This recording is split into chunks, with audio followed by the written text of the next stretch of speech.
Good evening and welcome to this channel about past lives and reincarnation. I want to talk about knowing, how to know stuff, right?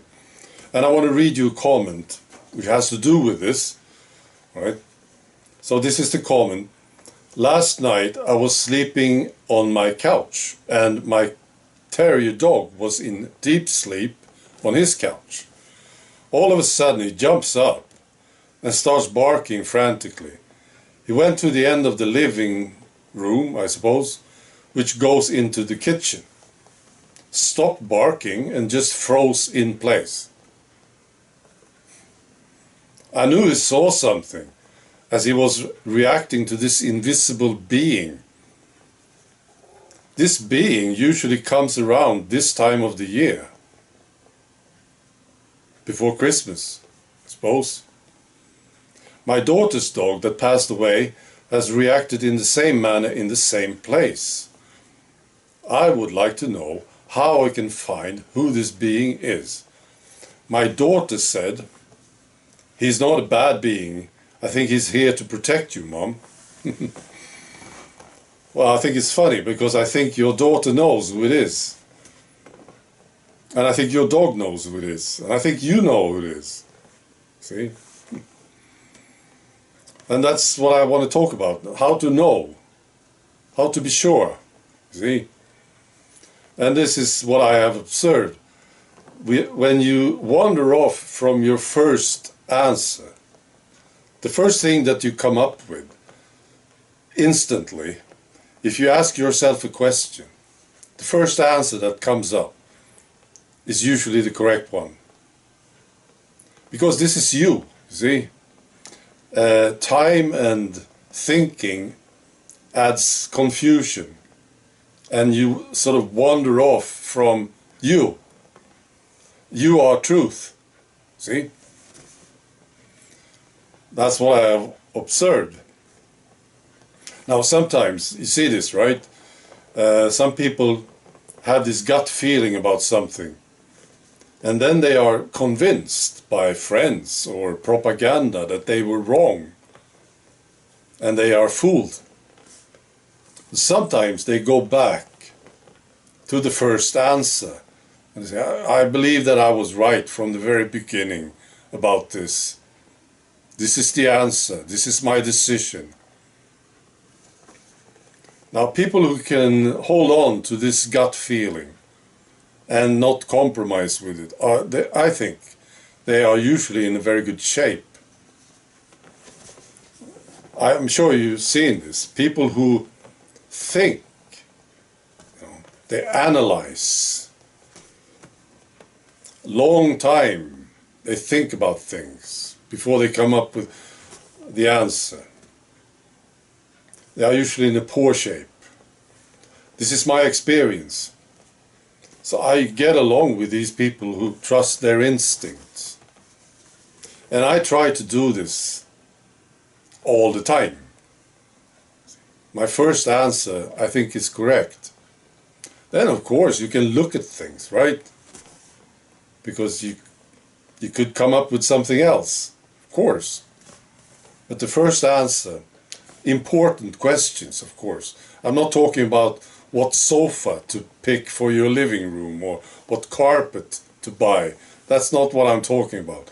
The important decisions, the important questions. There you have your gut feeling. See? So, yeah, I would ask my daughter, what's the first person you come up with? That's the answer. I'm pretty sure of it. I want to read you another comment, a very short one. It's a question. Have you spoken to any spirits about them dying from the medical procedure? You know, I can't say it.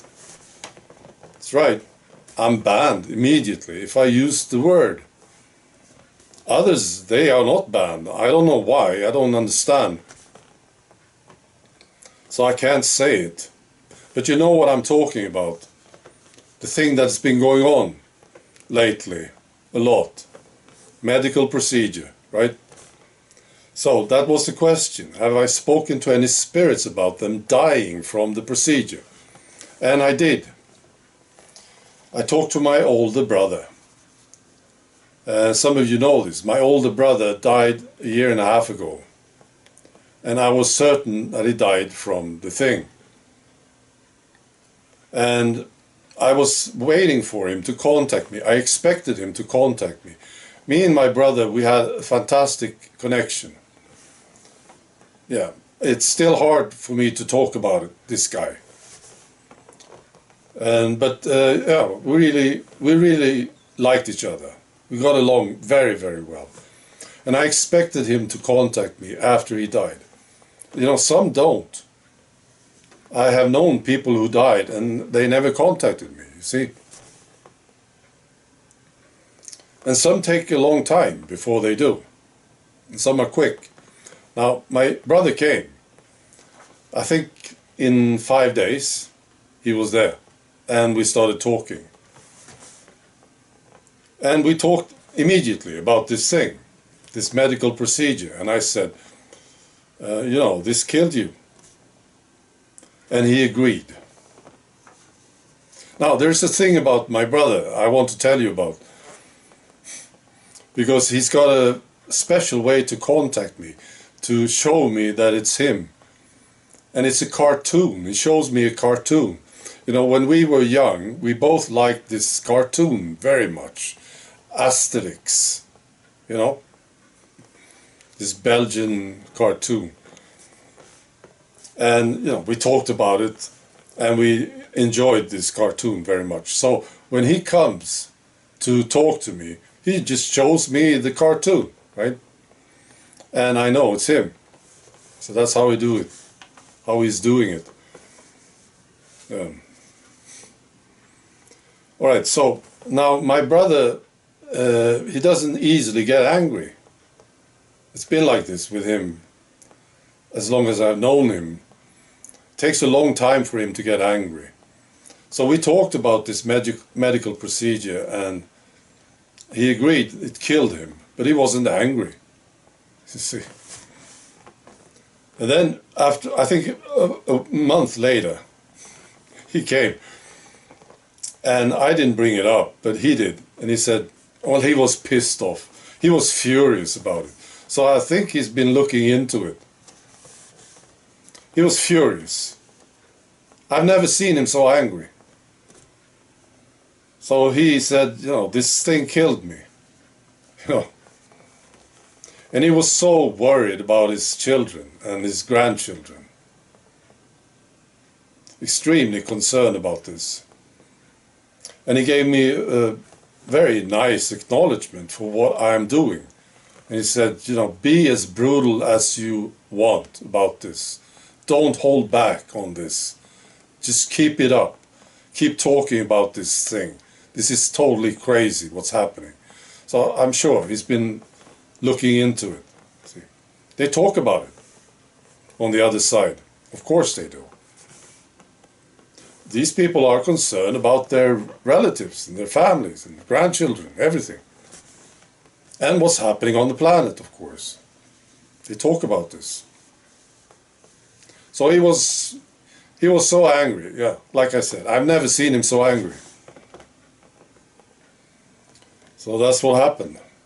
And that's the only one that I talked to. But I expect others to come eventually to talk about this thing, what happened to them. Right. That's all. Be good.